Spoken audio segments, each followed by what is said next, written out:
Buenos días, apreciados alumnos. Estamos nuevamente en nuestra clase de hermenéutica de la Escuela Bíblica Esdras. Vamos a continuar con nuestro tema, el lenguaje figurado, figuras literarias, figuras retóricas o tropos, como ustedes van a encontrar en algunos otros libros y en algunas otras clases.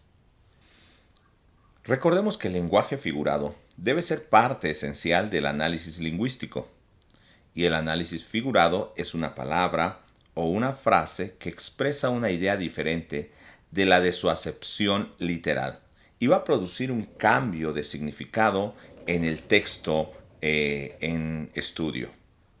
Este lenguaje figurado busca dar relevancia, viveza o elegancia de estilo al texto. Un estilo de escritura utilizado en el Nuevo Testamento como una figura es la parábola. De esta hablaremos un poco más adelante, solamente quiero mencionarla para que tengamos conocimiento de ella, aunque adelante la trataremos más a profundidad. La parábola significa una semejanza y va a mencionar el parecido y la extensión de alguna cosa con otra. Es muy parecido al símil, con un poco más de detalles para que se pueda formar una narración.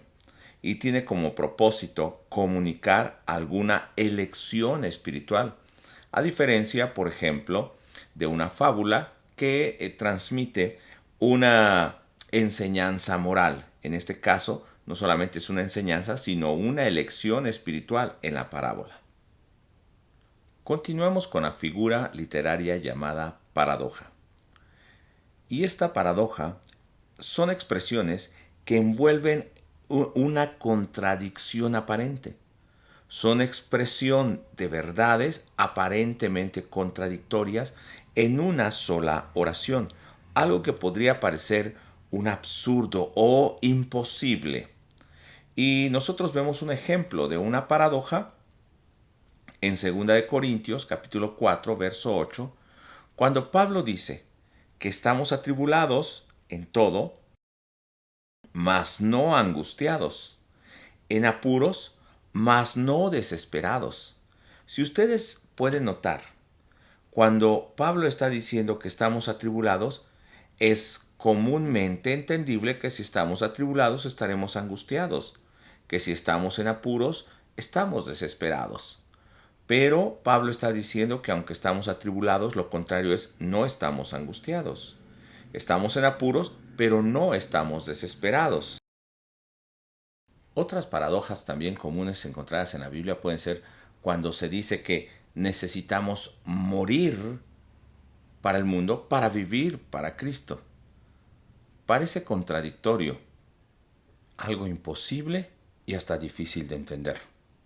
Por ejemplo, si nosotros vemos en Mateo 10, verso 39, donde Jesús está diciendo a sus discípulos, el que haya su vida la perderá, y el que pierde su vida por causa de mí, la hallará. Aquí encontramos una paradoja, porque ¿cómo es posible que pierda la vida cuando la encuentra?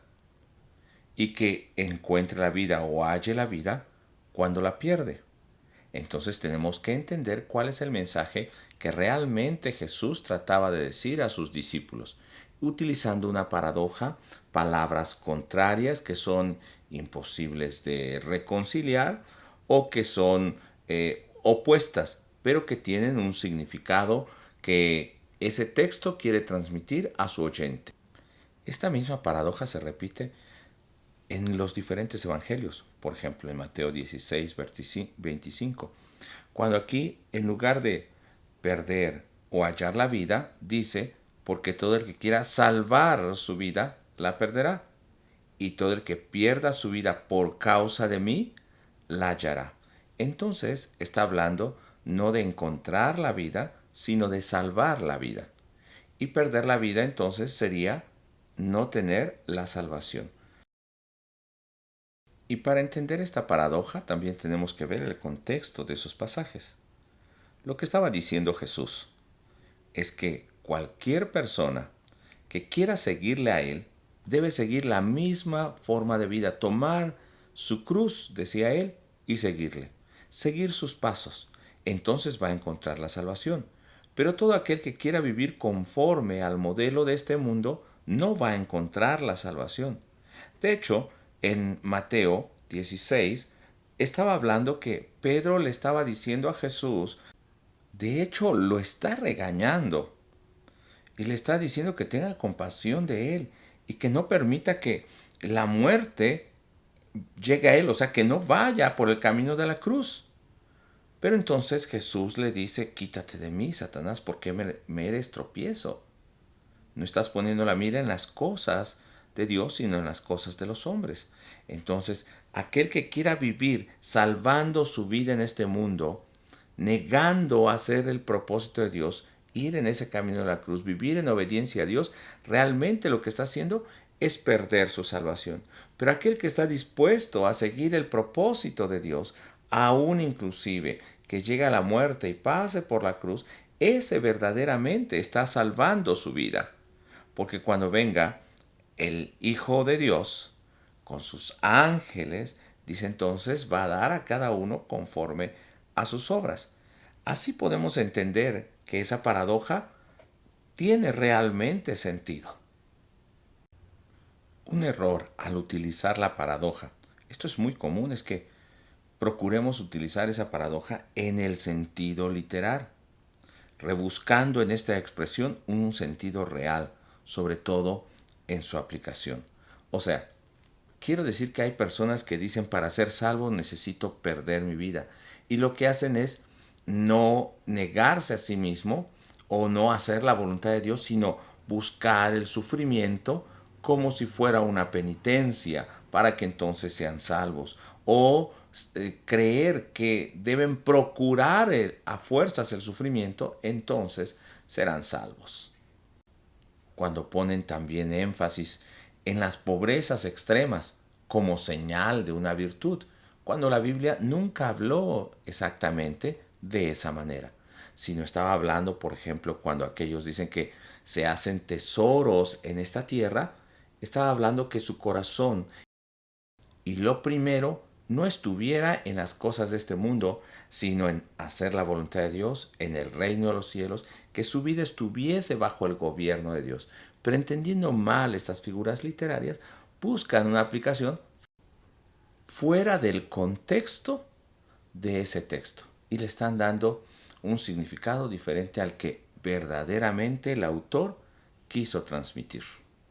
Hablemos ahora de la atenuación o litote, una figura literaria más, que no expresa directamente lo que piensa o quiere decir, sino que niega aquello que es lo que quiere afirmar. Es cosa curiosa, ¿no? O rara. Pero esto lo vemos en Hechos capítulo 1, verso 5, cuando dice Jesús a sus discípulos que ellos serían bautizados en el Espíritu Santo dentro de no muchos días. Y si ustedes ven, la atenuación o litote es esa negación de algo que quiere afirmar, la encontramos al final del verso, donde dice que dentro de no muchos días ellos van a ser bautizados con el Espíritu Santo. Lo que realmente quiere decir es dentro de pocos días. ¿Por qué no puso pocos días? Y dice dentro de no muchos días. Es una forma de expresión que aún en la actualidad nosotros tenemos. Y es un lenguaje común que para nosotros es tan cotidiano que lo sobreentendemos. De esa misma manera encontramos estas figuras literarias en la Biblia. No muchos días quiere decir pocos días. Ahora veamos otra figura literaria, y a mí me gusta esta figura literaria, que es el eufemismo. Y eufemismo va a hablar de aquella forma bonita o agradable de decir las cosas. Lo va a expresar de una manera más agradable o disimulando una expresión que podría sonar muy fuerte, franca, o si se dice de manera literal, inclusive sonaría grotesco, puede ofender, si dice las cosas tal y cual. Sin usar el eufemismo, podría parecer agresiva. Entonces, el eufemismo tiene el sentido de que la expresión se escuche más suave, más agradable, y en algunas ocasiones también que dentro de la forma de escritura tenga una armonía con el texto. Veamos un eufemismo en 1 Samuel capítulo 24, verso 3, cuando Saúl está persiguiendo a David con todo su ejército y ya lo tiene rodeado y tiene un odio por David porque sabe que Dios lo ha elegido para ser rey. Pero dice que cuando este rey Saúl está persiguiendo a David, en el verso 3, dice que cuando llegó a un redil de ovejas en el camino donde había una cueva, entró Saúl en ella para cubrir sus pies. Vea esa frase, para cubrir sus pies. Ese es un eufemismo. Dice que entonces David y sus hombres estaban sentados en los rincones de la cueva. Y ahí es cuando los hombres de David le dicen que ahora lo tiene en sus manos. Pero David le perdona la vida nuevamente al rey Saúl. Esta expresión, para cubrir sus pies, lo que realmente quiere decir es que el rey Saúl fue a hacer sus necesidades fisiológicas. Nosotros también lo decimos de una manera bonita, al menos en México. Para los niños se les dice fue a hacer de la popó, del dos. Le buscamos una manera que no suene tan grotesca como decir la palabra real, ¿no? Que sería defecar, o una palabra más fuerte como la utilizan los españoles, que no la voy a decir porque para nosotros los mexicanos suena bastante fuerte. Pero esa es la expresión. Cubrir sus pies quería decir que fue a hacer sus necesidades. También en mi tiempo decían al trono donde el rey va solo, ¿no? Pero lo que querían decir es lo mismo. Fue a hacer sus necesidades. Esto es un eufemismo, decirlo de una manera que suene más agradable. También nosotros podemos ver en la Biblia varios tipos de eufemismo, como cuando dice que Adán conoció a Eva y entonces tuvieron a Set. Pero por conocerse no se tiene un hijo. Además, ellos ya tenían 2 hijos previamente. Bueno, otros, pero se menciona a Caín y Abel, solamente como varones. Lo que realmente quiere decir es que tuvieron relaciones sexuales, tuvieron intimidad y entonces procrearon un hijo más. Pero para no decir eso, la Biblia dice que conoció Adán a Eva. También nosotros vemos en Levítico cuando Dios está advirtiendo acerca de los pecados que no deben cometer y dice que el hijo no descubra la desnudez de su hermana, la desnudez de su tía, la desnudez de su madre, la desnudez de parienta próxima o al revés, que la mujer no descubra la desnudez de un familiar cercano. No está diciendo que posiblemente no le hubiera visto en alguna ocasión con ropa interior o etcétera, sino lo que está diciendo es que no tengan relaciones sexuales entre ellos. Y aún va más allá, como puede ser intimidad, como puede ser abuso o violación. Y lo está utilizando solamente con que no descubra la desnudez de una persona. Y está evitando que se haga todo eso, o está más bien prohibiendo que el pueblo de Dios haga estas cosas, pero utiliza un eufemismo, una expresión que se escuche menos agresiva que decir no violará, no tendrá intimidad, no tendrá relaciones sexuales, no abusará, etc. Entonces, estos son los eufemismos que nosotros podemos encontrar en la Biblia. Y de esta manera van a haber muchos otros que ustedes van a poder ver cuando estén haciendo sus estudios de los pasajes asignados o cuando ustedes vayan a predicar, van a ver esos eufemismos. Hablemos ahora de la personificación. Y esto significa que el escritor del texto está atribuyendo características o acciones propias de una persona a seres que no lo son. le va a dar atributos humanos o a un actuar humano, por ejemplo, a unos animales, en ocasiones a algunas cosas inanimadas, como el mar, como los montes. Esto es una personificación. Y nosotros encontramos en Habacuc 3:10 cuando dice, te vieron y tuvieron temor los montes. Los montes son objetos inanimados de la naturaleza y no tienen temor. Enseguida dice Habacuc, pasó la inundación de las aguas, el abismo dio su voz. El abismo no tiene una voz, lo está personificando. Dice, y lo alto alzó sus manos. En otras versiones dice que ese mismo abismo alzó sus manos, y los abismos no tienen manos, no pueden alzar su voz, no pueden tener dolor. Pero el escritor del texto sagrado les está dando una atribución humana. Eso se llama personificación. Vemos también en el Salmo 96:12, cuando dice, regocíjese el campo. ¿El campo se podrá gozar? Claro que no. Es una forma como si este campo fuese una persona. Y todo lo que en él está. Entonces, todos los árboles del bosque rebosarán de contento. ¿Los árboles pueden gozarse de contento? Tampoco tienen esta manifestación humana, pero el escritor del texto les está dando esa atribución. Veamos Salmo 98:8, donde dice, los ríos batan las manos. Los ríos no tienen manos, menos pueden aplaudir. Los montes todos hagan regocijo. De nuevo, los montes no pueden gozarse o entristecerse, porque no son seres animados, no son personas. Por eso a esta figura se le llama personificación. El Salmo 114:4 dice, los montes saltaron como carneros. Los montes no pueden saltar.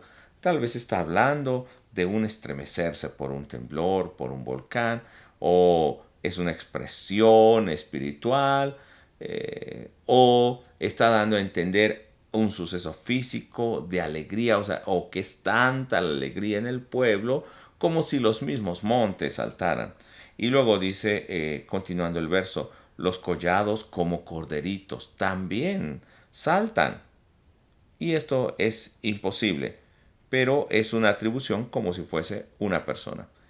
En Isaías capítulo 55, verso 12, veamos que en toda la Biblia encontramos esta personificación. Dice así, porque con alegría saldréis y con paz seréis vueltos. Los montes y los collados levantarán canción delante de vosotros. ¿Cree que los montes y los collados, las colinas, puedan cantar a nosotros cuando llevamos la palabra de Dios? No es literal. Es una expresión para decir cuánto es el gozo por llevar la palabra de Dios. Enseguida también va a decir que aún los árboles del campo, ¿qué van a hacer? Van a aplaudir o van a prorrumpir en gozo.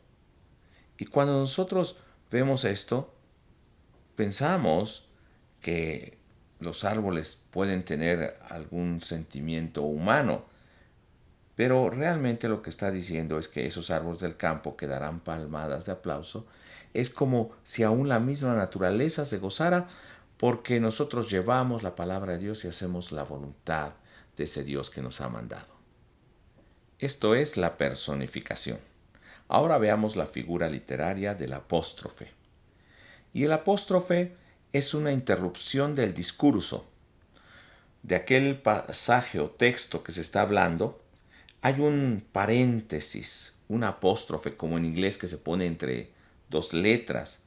Ese apóstrofe o interrupción del discurso es para dirigirse a una persona o cosa personificada, ausente o muerta, como si tuviera vida.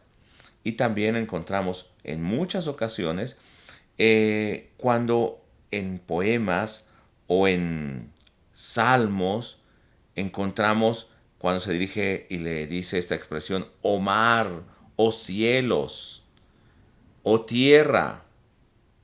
Un pasaje que es un apóstrofe muy amplio lo encontramos nosotros en Isaías capítulo 14 versos 8 al 20. Y tenemos que ver antes el contexto de lo que está hablando. Dios está haciendo juicio a Babilonia y haciendo juicio a Babilonia va a traer paz sobre toda la tierra y está hablando sobre todo esa paz que va a ser manifestada en Israel. Pero nos dice que toda la tierra va a estar en reposo y en paz y se van a cantar las alabanzas a Dios. Y después del verso 21 está hablando acerca del juicio contra Babilonia, donde dice que sus hijos van a ser preparados para el matadero. Pero veamos los versos 8 al 20, que es el apóstrofe. Y entonces recuerden que empieza a hablar a seres inanimados como si estuvieran vivos. Es un poco parecido a la personificación, pero aquí se dirige directamente a ellos, no la acción, sino les está hablando directamente a ellos. La personificación les daba algunos atributos humanos. Aquí el escritor se está dirigiendo a esos objetos o seres inanimados. Y dice en el verso 8, aunque los cipreses se regocijaron a causa de ti, los cedros del Líbano, diciendo, desde que tú pereciste, no ha subido cortador contra nosotros. Aquí ya los cipreses están hablando. Verso 9. El Seol abajo se espantó de ti, despertó muertos, que en tu venida saliesen a recibirte, hizo levantar de sus sillas a todos los príncipes de la tierra y a todos los reyes de las naciones. No solo le dio atributos humanos, sino una acción totalmente humana al Seol. Verso 10. Todos ellos darán voces y dirán, ¿tú también te debilitaste como nosotros y llegaste a ser como nosotros? Descendió el sol, tu soberbia y el sonido de tu arpa, gusanos será tu cama y gusanos te cubrirán. ¿Cómo caíste del cielo, oh lucero, hijo de la mañana? Cortado fuiste por tierra, tú que debilitabas a las naciones, tú que decías en tu corazón subir al cielo, en lo alto junto a las estrellas del cielo. Recuerde, le está hablando a un lucero. Levantaré mi trono y en el monte del testimonio me sentaré a los lados del norte, sobre las alturas de las nubes subiré y seré semejante al Altísimo. Y está diciendo que Babilonia había sido semejante a ese lucero. Y el lucero es el que está hablando de esta manera, pero no era el lucero, era una comparación con Babilonia. Y vemos en el verso 15 cómo le está diciendo a ese lucero, hijo de la mañana, que es Babilonia, le dice de esta manera, mas tú derribado eres hasta el Seol, a los lados del abismo. Se inclinarán hacia ti los que te vean. Te contemplarán diciendo, este es aquel varón que hacía temblar la tierra, que trastornaba los reinos, que puso al mundo como un desierto, que asoló sus ciudades, que a sus presos nunca abrió la cárcel. Todos los reyes de las naciones, todos ellos yacen con honra, cada uno en su morada. O sea, está hablando de esos reyes que han muerto. Y estos reyes parece que también están hablando. Recuerde que esto es lo que hace esta figura. Está hablando a personas muertas como si estuviesen vivas, a objetos como si tuvieran vida y actuaran como las personas. Verso 19. Pero tú echado eres de tu sepulcro como vástago abominable, como vestido de muertos pasados a espada, que descendieron al fondo de la sepultura, como cuerpo muerto hollado.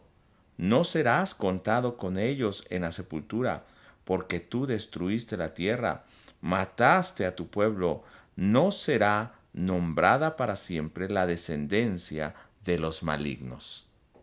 Este apóstrofe tuvo como objeto detener la narración que venía contando entre la paz cuando Babilonia sea juzgada y luego el juicio tan tremendo a todos los descendientes de Babilonia, para hablar como si la misma naturaleza y aún los astros estuvieran interactuando y hablando y aún trayendo a juicio a Babilonia, alegrándose de lo que le está pasando a Babilonia. Esto es un apóstrofe, es la interrupción de esa narración, ese texto, para insertar un texto donde le va a hablar a esos personajes ficticios como si fuesen personas. En el Salmo 114, versos 5 y 6, también nosotros vemos este apóstrofe. Esto es más corto y esto es más común que lo veamos. Dice, ¿qué tuviste, oh mar? ¿Podrá estarle hablando al mar? No. ¿Qué tuviste, oh mar, que huiste? Está hablando cuando Dios dividió el mar. Siguiente pregunta. ¿Y tú, oh Jordán, que te volviste atrás? Realmente no fue el mar o el río Jordán por sí mismos que hicieron esto, sino que Dios había actuado sobre ellos. Pero aquí les está hablando como si tuviesen una acción humana. Enseguida dice el verso, oh montes. Le va a hablar entonces a esos montes. ¿Por qué saltasteis como carneros y vosotros collados como corderitos?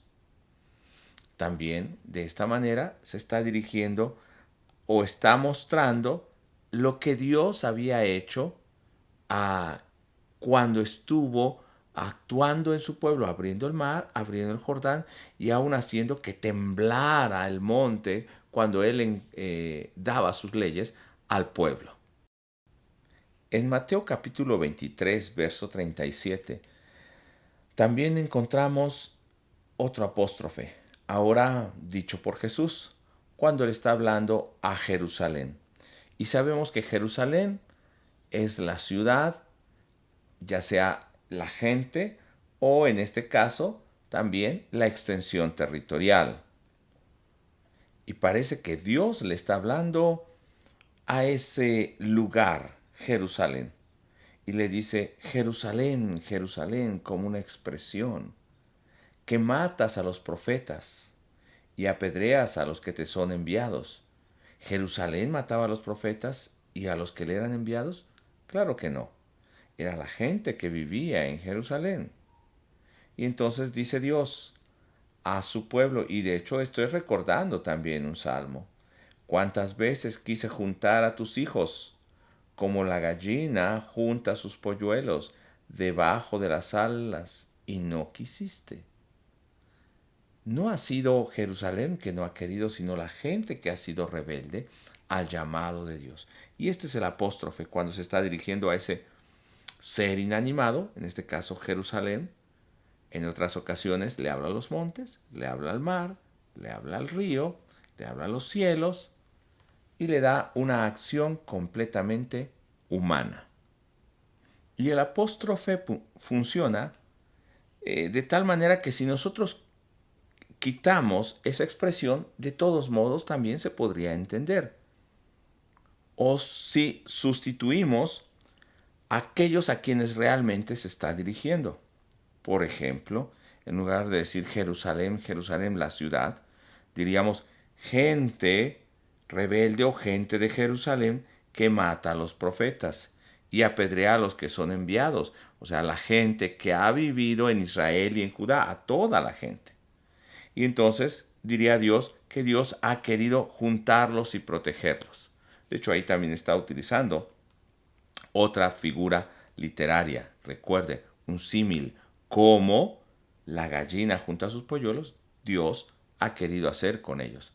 Entonces, bien podríamos decirlo de una manera literal, se podría entender, pero utilizando este apóstrofe le da relevancia al texto y le da también un sentido más dramático y poético para que podamos entender no solamente lo literal, sino el sentimiento de aquel que está diciendo estas cosas, en este caso Dios, y también Jesús, que les está recordando esta palabra de Dios hacia ellos.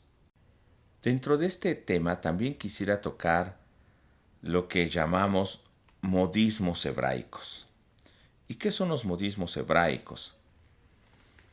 Recordemos que, primero, el texto solo tiene un significado verdadero. No es que yo entienda una cosa y alguien entiende otra cosa, o lo queremos entender como nosotros queremos. Y los modismos hebraicos, a diferencia de las figuras literarias, los modismos en general, no solamente los hebraicos, nos ayudan a entender fácilmente, aunque nunca hayamos oído esa expresión. Ese es un modismo y se usan en la vida cotidiana. Nosotros los utilizamos diariamente. Son comprensibles en muchas ocasiones, hablando de los modismos hebraicos, para aquellos que hablan o conocen ese idioma. Es como los modismos en español. Alguien que habla inglés es difícil que los comprenda. Por ejemplo, para nosotros los chistes en inglés no tienen mucho sentido, pero para ellos son muy graciosos por la forma de expresarse. Y voy a ir un poco más allá. A unos modismos de los que hablamos español son diferentes expresiones que utilizamos en México, como en España, como los de habla española de Sudamérica. Una expresión puede significar diferentes cosas para uno y para otro por los modismos que tenemos. Entonces, los modismos hebraicos, a diferencia de las figuras literarias, no se pueden traducir literalmente a otro idioma. Entonces tenemos que buscar el sentido y luego traducirlo. Igual en los modismos hebraicos, no se pueden traducir de la misma manera. Un ejemplo sería tal vez del inglés al español. No podemos traducir exactamente lo que están diciendo, porque no tendría sentido en español. Tenemos que buscar el significado y luego traducirlo. Piense en algunos modismos en español. ¿No recuerda alguno? Hay modismos que utilizamos cotidianamente y son tan comunes que nosotros ni nos damos cuenta que son modismos. ¿Qué tal darle cuerda o darle cuerda al reloj? Depende cuando lo decimos, tiene un significado diferente. ¿Realmente se le da cuerda a una persona? Es que le das cuerda.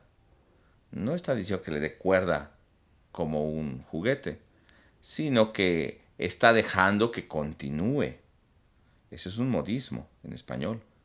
O darle el avión, dejarlo ser. Muchas otras maneras de modismos en español. Darle el avión y no le está dando un avión. ¿O si le da un avión? Claro que no. Lo que está diciendo es que lo deja también continuar y no lo detiene. Es para que no se sienta mal, etc. También levantar un acta. Cuando usted va a un lugar y quiere reportar algo ante un juez, dice que está levantando un acta y realmente no levanta el acta. Lo que hace es escribir un reporte acerca de un hecho y que se quede como evidencia, pero no levanta el acta. Se guarda esa acta, ¿no?, en un folder y dice que levantó el acta, pero no está levantando literalmente un acta. Es una expresión. En los modismos hebraicos, cuando se traduce literalmente la Biblia, tiene algunas virtudes, pero también tiene algunos problemas. Porque en las versiones antiguas se traducían literalmente y no se daba el sentido verdadero, o porque desconocían el sentido real del texto o porque así lo quisieron poner. En las versiones más modernas, nosotros encontramos un sentido o el sentido de esos textos en un lenguaje más moderno. Tienen la virtud de que es más fácil de entender, pero también tienen una desventaja, que posiblemente el lector, de acuerdo a su trasfondo, haya entendido qué eso quería decir y posiblemente no era exactamente lo que quería decir. Por eso también para nosotros los estudiantes, al hacer nuestro trabajo hermenéutico, sería importante ir a las versiones más antiguas, originales, ver qué significa cada palabra, consultar algunas versiones modernas y ver cómo lo tradujeron y, por qué no, consultar también el idioma original, ya sea griego o hebreo, y entender cómo ellos comprendían esa expresión. Entonces, es nuestro trabajo encontrar e interpretar esos modismos, dando el sentido correcto al mensaje de ese texto. Podemos pensar que los modismos hebraicos se encuentran solo en el Antiguo Testamento porque fue escrito en hebreo y en arameo. Pero también se encuentran en el Nuevo Testamento porque sus escritores, a pesar de haber escrito en griego, eran judíos, eran hebreos. Su cultura era hebrea, su religión también lo era. Y no solamente entonces influía el lenguaje, sino las costumbres que ellos tenían. Tenían un lenguaje común, una influencia de su cultura, el tiempo, el lugar donde vivían. Recordemos, muchos de ellos, o la mayor parte, eran judíos, entonces vivían en un contexto hebreo. Las circunstancias que atravesaban en ese momento y otros aspectos, debemos considerar todo eso. Y entonces nos va a ayudar a entender los modismos en cuestión. Hay libros que encuentran o que nos muestran todas las figuras literarias que hay en la Biblia. Son buenos, pero a mí me gustaría más que usted aprenda a encontrarlos o discernirlos, porque va a ser mucho más rico su entendimiento. Esos modismos hebraicos que encontramos tanto en el Antiguo como en el Nuevo Testamento, no debemos traducirlos literalmente y debemos antes ver qué es lo que un judío entendía por esa expresión y entonces nosotros entenderlo y poder interpretarlo. Y si lo enseñamos, bueno, con mucho más razón, debemos entenderlo bien.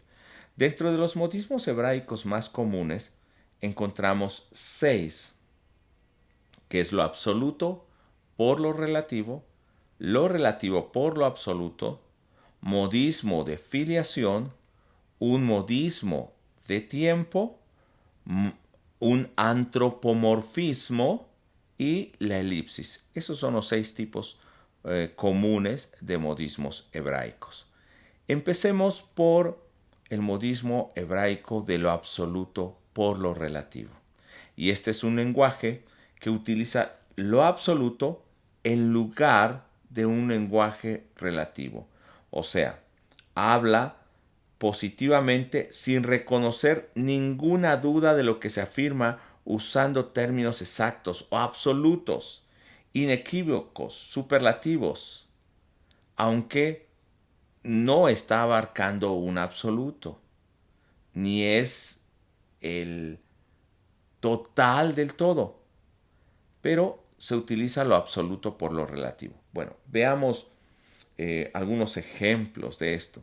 En lo absoluto por lo relativo, cuando utiliza las palabras bueno, y esto lo encontramos mucho en el libro de los jueces, cuando dice que tal o cual juez hizo lo bueno ante los ojos de Dios.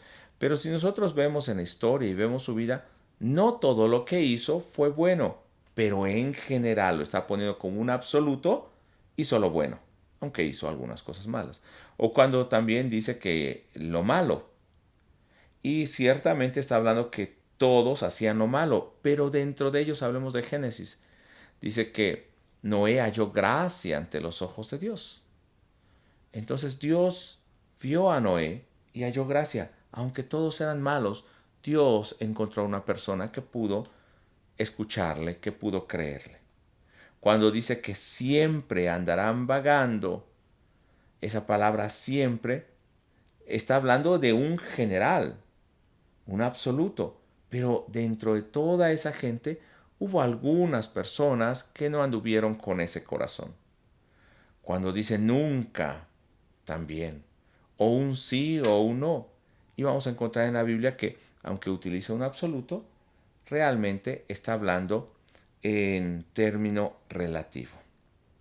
Entonces veamos que lo absoluto por lo relativo el lenguaje relativo al que se refiere este modismo hebraico, este lenguaje relativo expresa comparación, relación o preferencia, mejor, peor, mayor, menor, más, menos, y estos modismos absolutos por los relativos van a utilizar un lenguaje absoluto cuando solo se quiere decir algo relativo.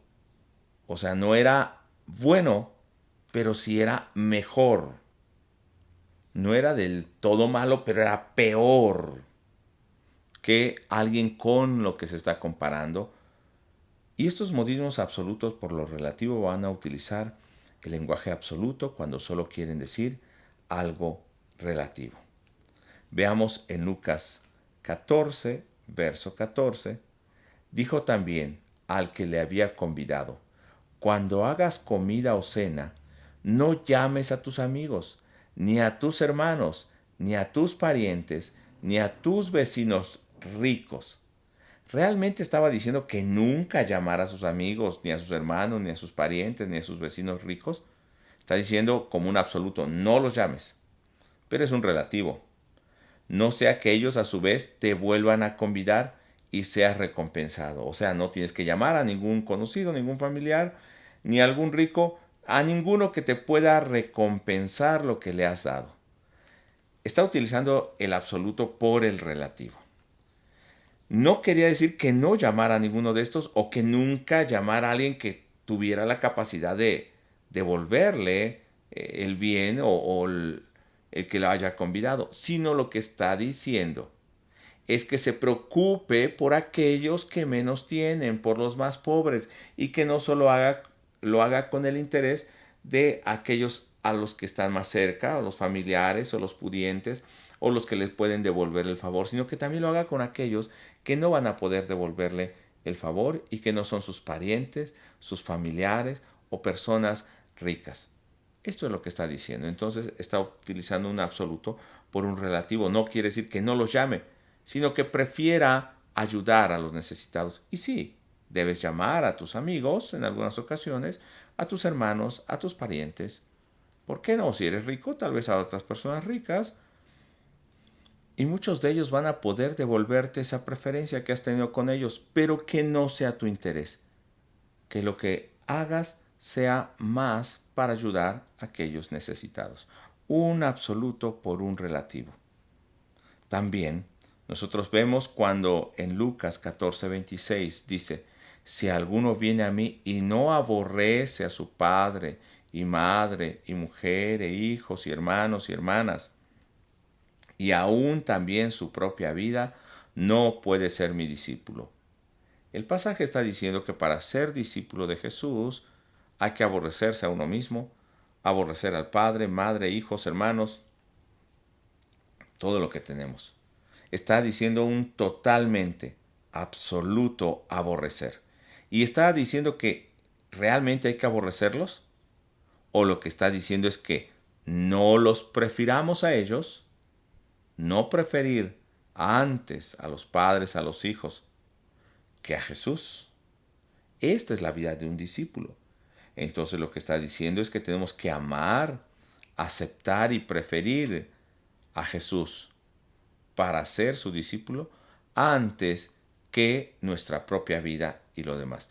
Entonces, no quiere decir que aborrezcas a tu padre, ni a tu madre, ni a tu mujer, ni a tus hijos, que te aborrezcas a ti mismo, sino lo que está diciendo es que ames sobre todas las cosas a Dios, ama solo a Dios. Y entonces también amarás después a tus padres, a tus hijos. Y los vas a amar con el mismo amor de Jesús. Otro modismo hebraico común es lo relativo por lo absoluto. Y este va a ser exactamente lo opuesto del anterior. Se usa un lenguaje relativo aun cuando se refiere en un sentido absoluto. Veamos Lucas capítulo 18, verso 14. Os digo que éste descendió a su casa justificado antes que el otro, porque cualquiera que se enaltece será humillado y el que se humilla será enaltecido. Recordemos este pasaje. Jesús está hablando que dos hombres subieron al templo a orar. Uno era fariseo y otro publicano. El fariseo daba gracias a Dios, porque él no era como los demás hombres pecadores, ni siquiera como ese publicano que estaba ahí en el templo orando junto con él. El fariseo en pie levantaba sus manos y agradecía a Dios por lo bueno que él era. Y decía que él ayunaba, que él diezmaba de todo lo que tenía y cumplía con todo lo que Dios pedía en la ley. En cambio, el publicano, que se consideraba muy pecador, ni siquiera quería alzar sus ojos y sus manos al cielo. Tal vez estaba en la parte de atrás. Tal vez era el que no recibían bien en el templo, porque sí era muy pecador. Pero este en su corazón oraba a Dios, ni siquiera levantaba su voz en alto y decía, sé propicio a mi pecador, reconocía su pecado y su condición. Y en este contexto Jesús dice, os digo que éste descendió a su casa justificado. ¿Quién? El publicano. Y dice Lucas 18:14, que éste descendió a su casa justificado antes que el otro. Y en este pasaje parece que nos dijera que el publicano fue justificado y después el fariseo. Pero realmente nos está diciendo algo contrario. Está utilizando un relativo por un absoluto. Lo que está diciendo es que el fariseo no descendió justificado, no fue justificado. Dice el mismo verso, porque cualquiera que se enaltece será humillado y el que se humilla será enaltecido. Entonces aquel fariseo se enalteció y por Dios sería humillado. Si nosotros nos damos cuenta, aquí nos da una intención, una comparación de que uno fue justificado antes que el otro, como si fuera de orden o de tiempo. Pero no está diciendo esto, sino lo que está diciendo en este relativo es un absoluto. Uno sí fue justificado y otro no fue justificado.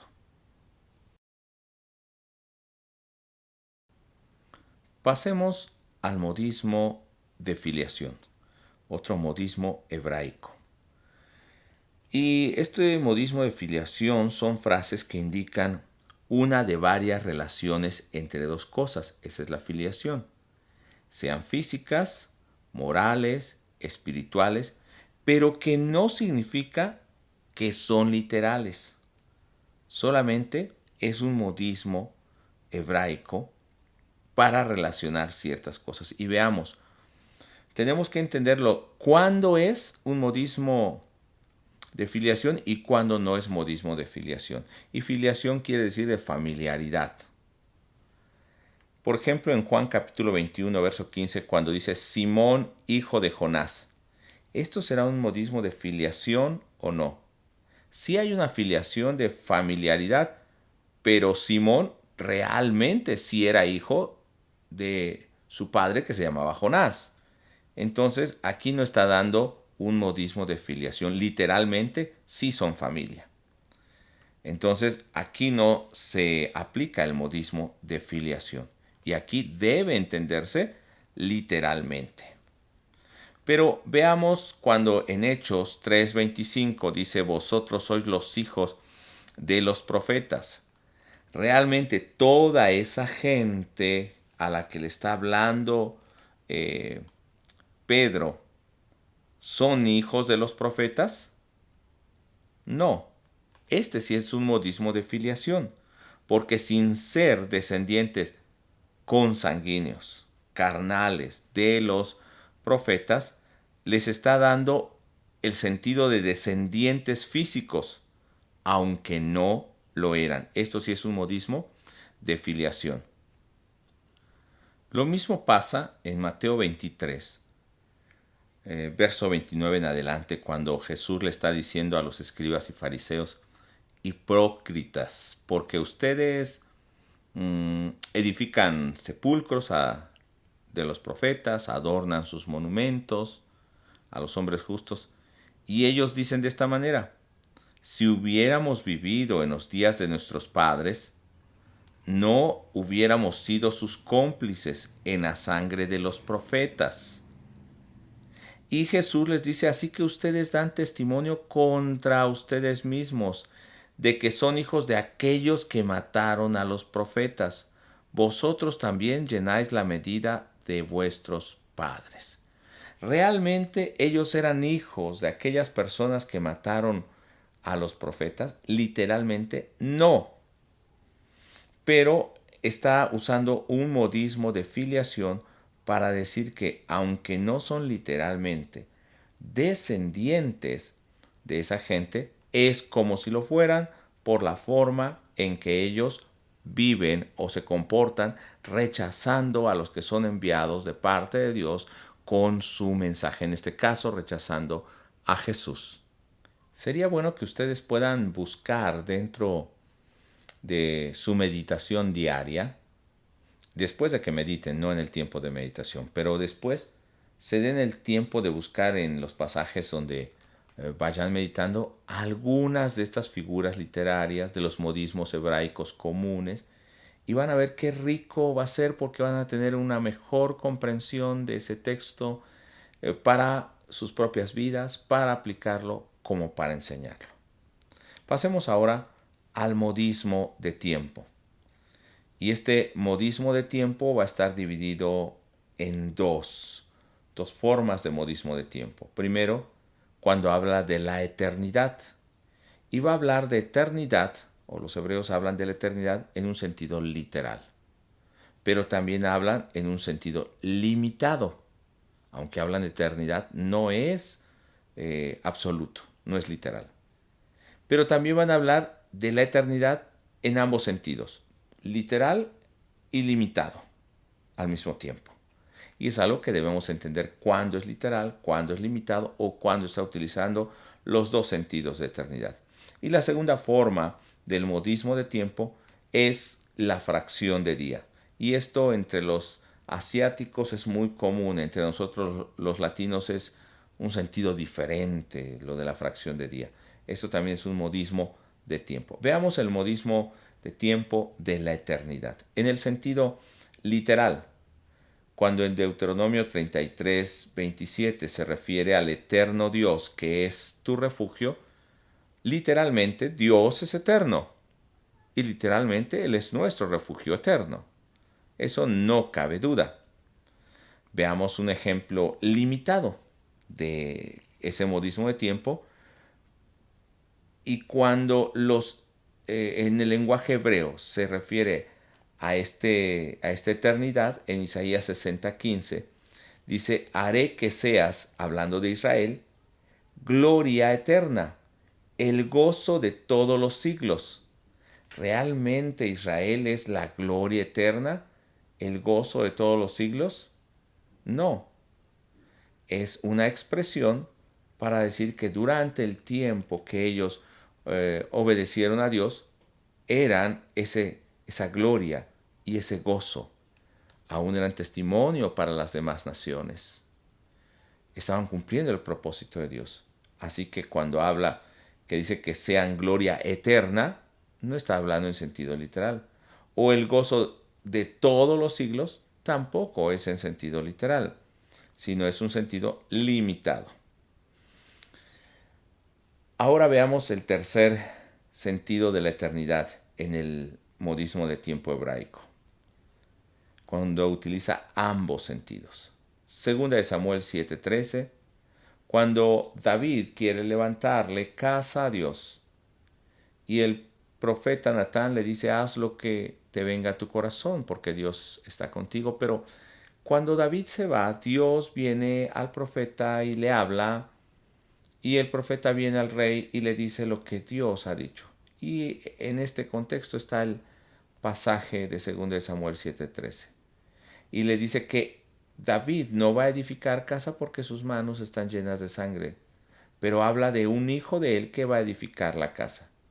Y él dice, él edificará casa a mi nombre, y yo afirmaré para siempre el trono de su reino. Y aquí entonces entran estos dos sentidos, tanto el literal como el limitado de la eternidad en este modismo de tiempo hebraico. ¿Por qué? Porque cuando dice, él edificará casa a mi nombre, podemos pensar, entonces Salomón iba a edificar casa a su nombre, al nombre de Dios, y ciertamente edificó casa a su nombre.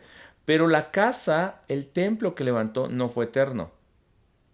Y enseguida el verso dice, y afirmaré para siempre el trono de su reino. Y tampoco el reino de Salomón fue eterno. De hecho, terminando su reinado, se dividió el reino en Israel del norte y Judá del sur.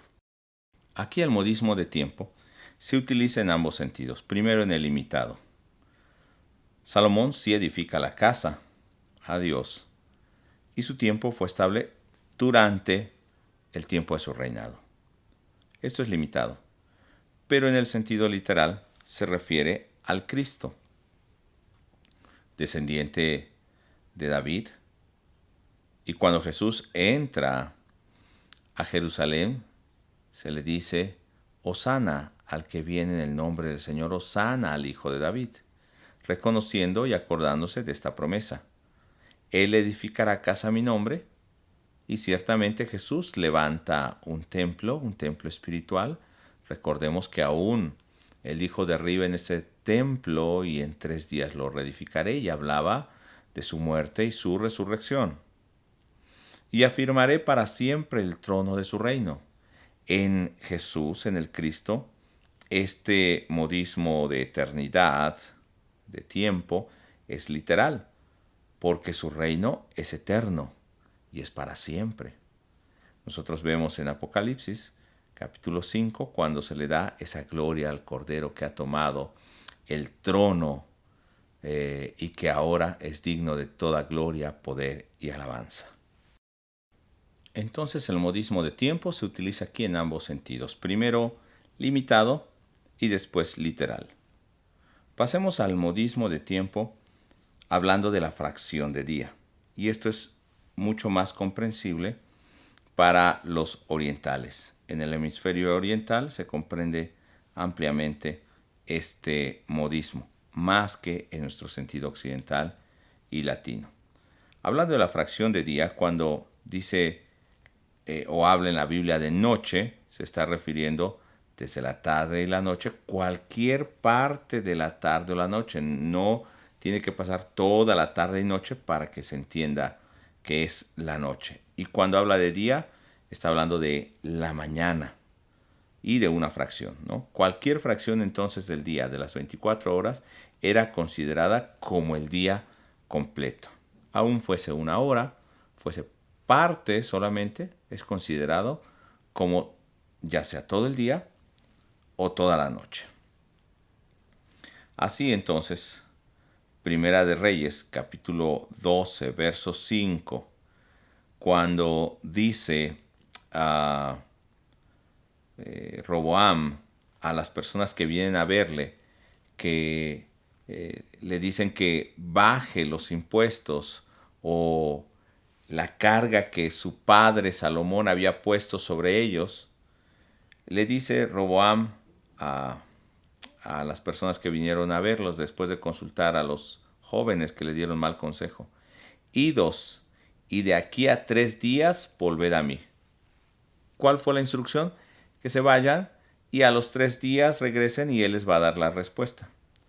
Y en el capítulo 12, verso 12, dice de esta manera, al tercer día vino Jeroboam con todo el pueblo a Roboam, según el rey lo había mandado, diciendo, volved a mí al tercer día. Primero en el verso 5 dice, de aquí a 3 días. Y en el verso 12 va a decir que al tercer día. Para ellos, tanto 3 días como al tercer día tiene un mismo significado. Para nosotros es diferente. 3 días tienen que pasar 3 días de 24 horas, 72 horas. Para ellos el tercer día, con que empezara parte de las 24 horas, una hora de las 24 ya cuenta como un día. Luego el otro día completo. Y luego el tercer día, en cualquier momento del día, ya eran los 3 días. Para nosotros tendrían que pasar 3 días completos. Entonces es un poco diferente el sentido cuando lo vemos de esa manera. También lo mismo sucede en los años, cuando ellos cuentan el primer año. El primer año, cualquier fracción del año es considerada como parte del año. Para nosotros tienen que pasar los 365 días y luego contamos un año. Va el primer año. Para ellos no. Puede ser que sea el 30 de diciembre. Este es un año. Y pasa el 1 de enero. Ya están en el segundo año. Para nosotros apenas pasarían 3 días y faltaría mucho hasta el 31 de diciembre para que se cumpla un año. Para ellos no. Ya está hablando del segundo año. Es lo mismo en los días. Así una fracción de día, una fracción de mes o una fracción de año puede ser considerado como todo el día, todo el mes o todo el año. Y esto es algo que nos debe o que debemos considerar cuando estemos leyendo e interpretando algún pasaje, considerando que ese modismo hebraico se debe entender primero como se entiende en la Biblia para que luego podamos interpretarlo correctamente. Pasemos ahora a un modismo hebraico llamado antropomorfismo. Y esto se compone de dos palabras. Antropos, que quiere decir hombre, y morfos, que quiere decir forma.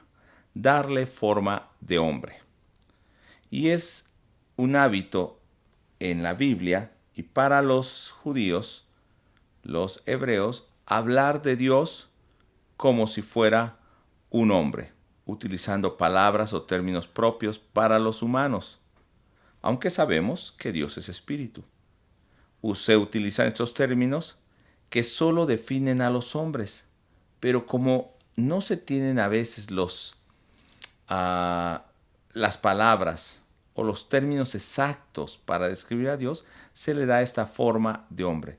Es atribuirle una forma humana, aunque Dios es espíritu.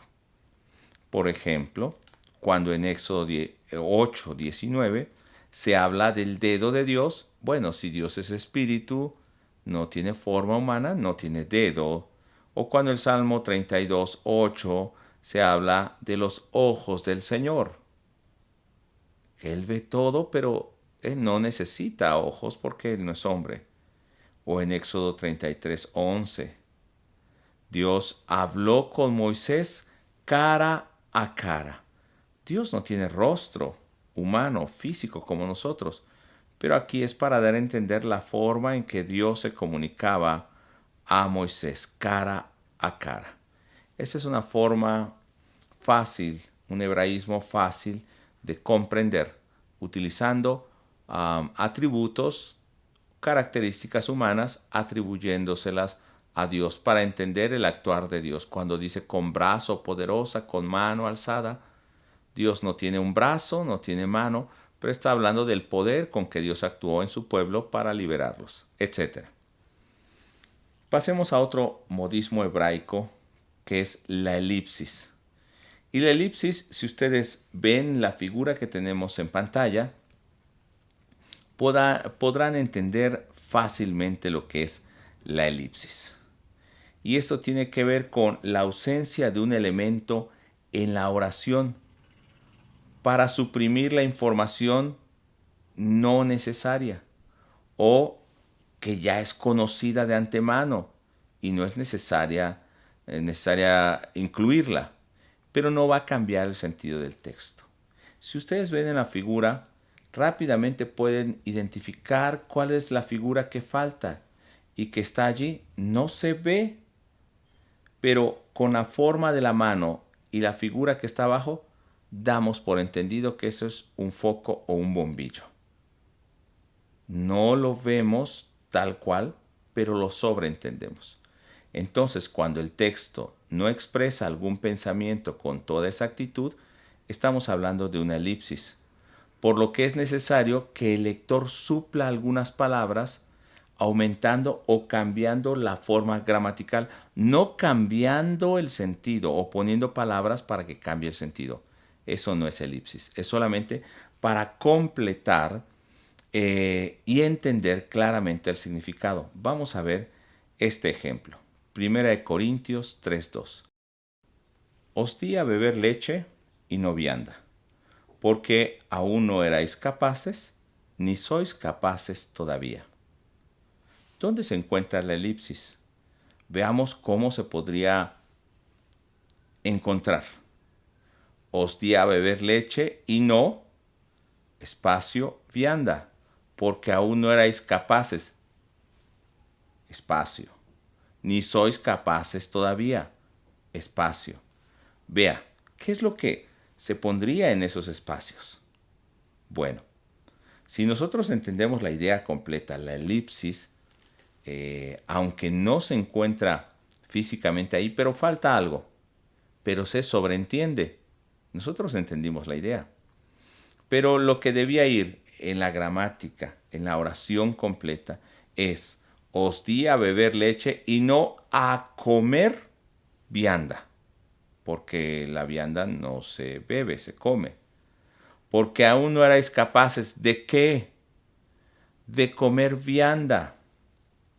Ni sois capaces todavía ¿de qué? De comer vianda. Entonces, si nosotros rellenamos esos lugares, se entiende bien el texto. Esa es una elipsis. Está quitando elementos que ya son entendidos, conocidos, y aunque no da la idea completa, se sobreentiende el significado de ella. Aun si nosotros le quitamos a comer y de comer vianda, se sobreentiende que de eso nos está hablando. Ahora, si nosotros hacemos la interpretación de este texto, claro que Pablo no está hablando solamente de darles a beber leche y comer vianda, sino está hablando de enseñarles cosas de la salvación, de la vida cristiana, de la doctrina más sólidas. Y ellos se habían quedado con las cosas superficiales. Pero bueno, esto es la elipsis que nosotros encontramos en el modismo hebraico.